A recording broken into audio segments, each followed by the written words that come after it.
So we've got some exciting new details for the upcoming Hero 12 Black camera from GoPro. Now these are leaks, these are rumors, it's speculation, but yesterday, which was August 2nd, there were some posts online showing some photos, alleged leaked photos of the Hero 12 Black, along with some specs. And in the photos you can actually see some of the the camera's powered on, and you can see the mode that it's set to. Now, I have a lot of action cameras you can see here. I have several GoPros, I have the Action 2 from DJI, I have the SMO 4K from Beta FPV. I've got a lot of cameras, and I enjoy having multiple action cameras for capturing lots of different camera angles for the video productions that I do, especially for my drone work.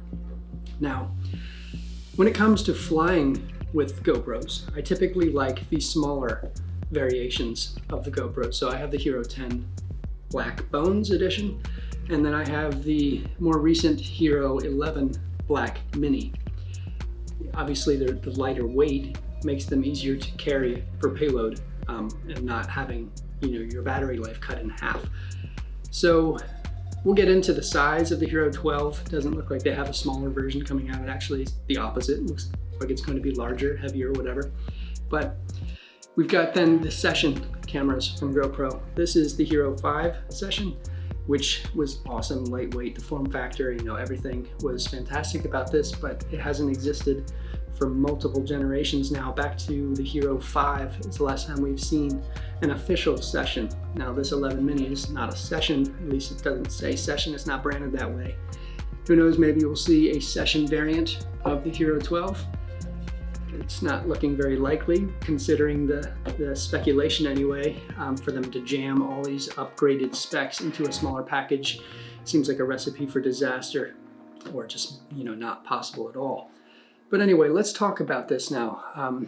I want to pull up the leak.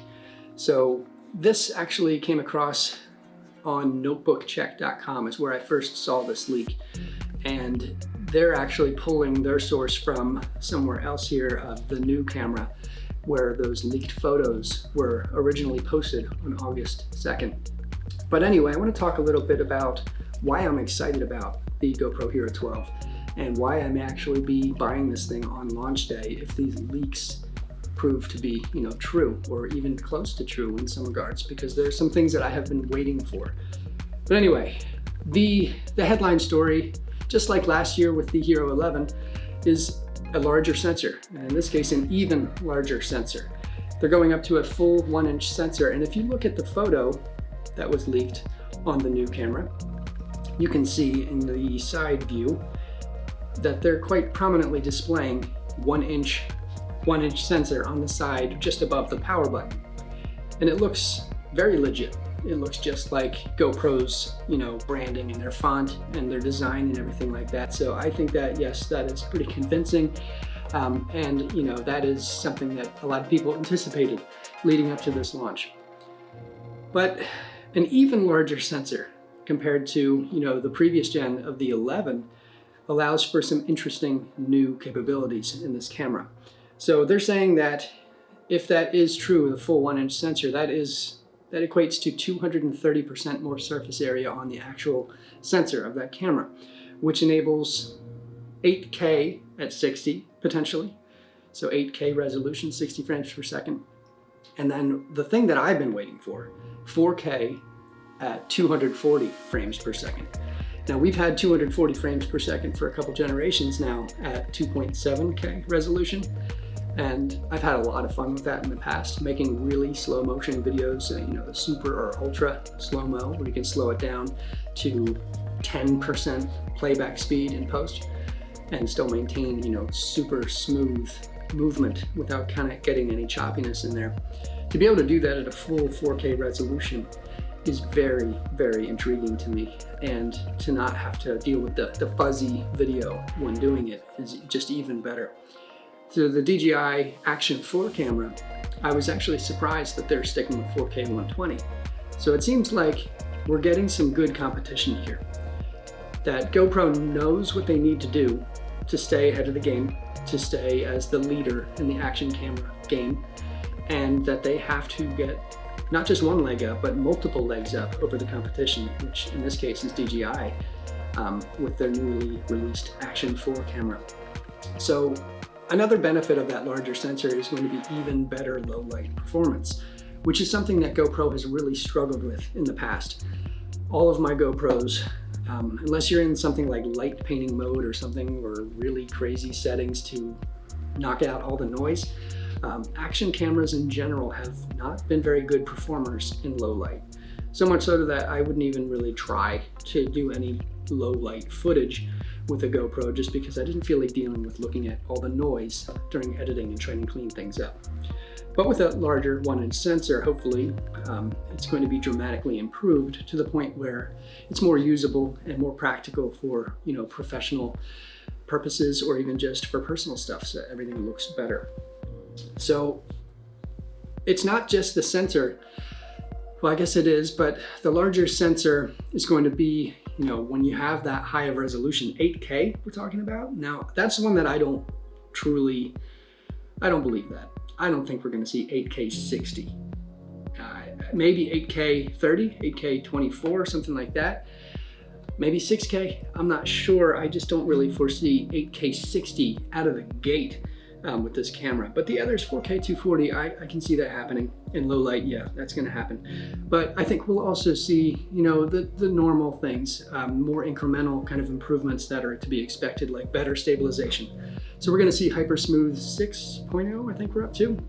So when you have, you know, the larger sensor, more pixels to work with, of course, the algorithm is gonna have a better handling of the software stabilization. You know, the in-camera stabilization will be definitely noticeably better. And I have noticed that from my previous experience with these, going from the 9 to the 10 bones to the 11, that the built-in hyper-smooth stabilization has been noticeably better with each new revision.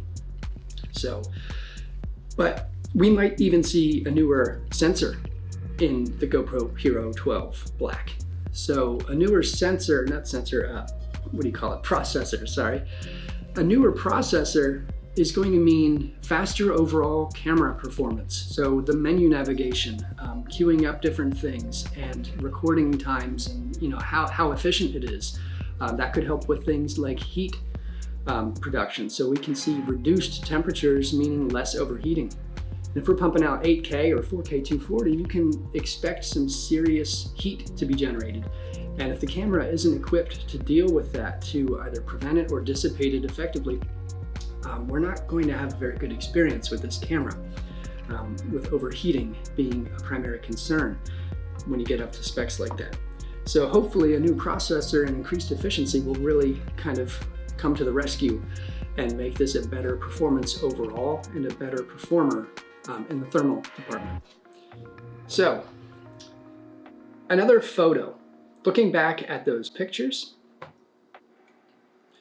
the one on the left there, you can see that the screen on the back of this thing is noticeably larger. And there's where you can see actually, at the bottom, if you look, it says 4K 240 wide. Again, very convincing. It looks just like a camera. Yeah, it's possible to fake that, I suppose. But I'm gonna go with my gut here and say that that is legit.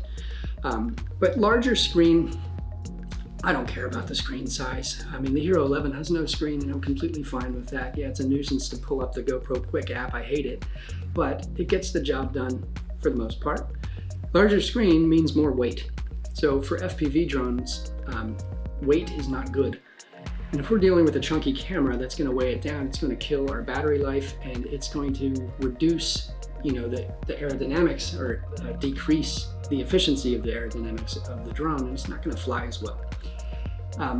So I'm not crazy about that. But if you do look at that side picture again, it kind of looks like it might even have the same overall footprint that the Hero 10, 11, and I guess the 9 had. You know, the general body shape. And looking at the lens cover, it looks like they're maintaining that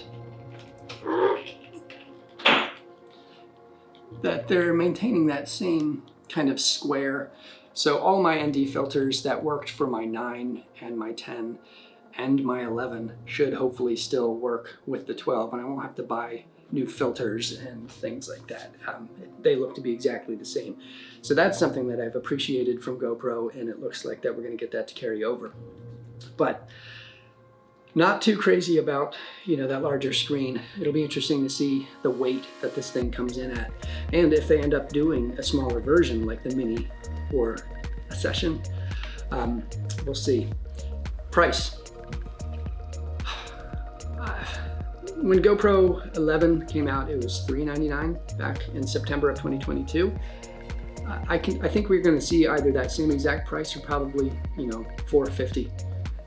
I don't really see them bumping up to $499. That $500 price point is going to be pretty salty for a lot of people, especially if they already have an 11. They're going to not want it. But if the specs are good enough, or if they actually match these rumors, even some of the rumors, like if they pull off 8K somehow, they're gonna generate some interest in this. If they pull off the 4K 240,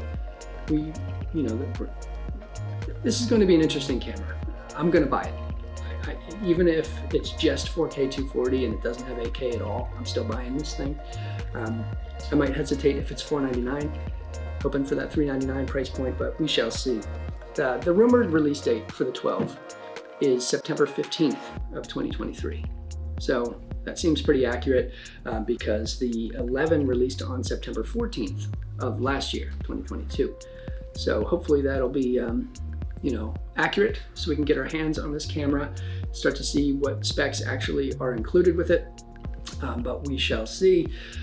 Now, that's pretty much all I have as far as these specs and the leaks were concerned, but I'm excited about this thing.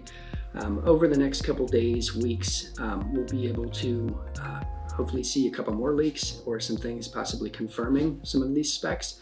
And now that the DJI Action 4 is out, you can expect to see lots of comparisons between the Action 4 and the GoPro Hero 12 Black once it's released. And if the comparison shots that are coming are going to show that the GoPro 12 is vastly superior, even in like similar specs. So like, I know that the Action 4 doesn't do 4K 240, but it does 120.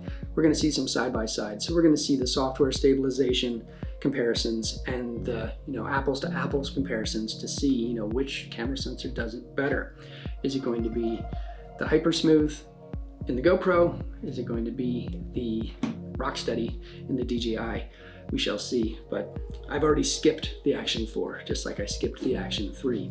So it's looking like I hopefully made the right choice there, waiting for the GoPro 12, because I am officially hyped for this camera now and can't wait to see if some of these specs are accurate. I've been waiting for 4K 240 for a long time. If I end up getting it, it's going to be flying on my Step RC Cinelog 35 6S. This drone can carry a full-size GoPro. It's noticeably heavier and it falls faster and it doesn't turn, I lose a lot of agility, but I will totally do it for that ultra slow-mo 4K 240 or even 8K. It's just absurd to think that I'd be filming 8K with a drone this size and a camera that size. So all right, I sense that I'm beginning to ramble, so I'm gonna wrap things up here. I appreciate you watching. If you're interested in seeing any of the drone work that I've been doing and you're not subscribed to the channel, please consider doing that. I've got tons of videos, I post weekly content, and if I do get the GoPro 12, which I probably will be, I will most certainly be posting a review of that unit. Once it arrives, I will be buying that at launch, and we will see how she flies. I can't wait to see the weight and the actual quality just to get that thing in my hands.